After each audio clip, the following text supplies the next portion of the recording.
Balak ng gobyerno ng Amerika na idaong ang kanilang barko sa mga islang tuluyan ang sinakop ng China.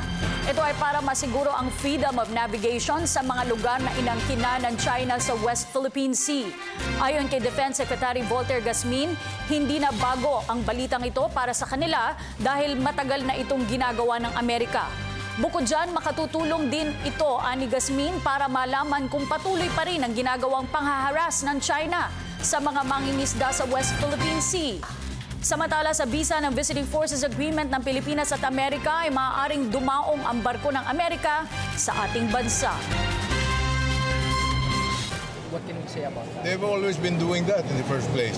They said that they will fly, they will sail in the areas that they've been doing before, just to prove that there is freedom of navigation. Ayan ay pinapakita na sumusunod sila sa rule of law. Ngayon, yung paggawa ng Amerika niyan ay karapatan nila dahil ginagawa all along. This will prove kung magkakaroon man ng challenge sa kanila, then there is no freedom of navigation.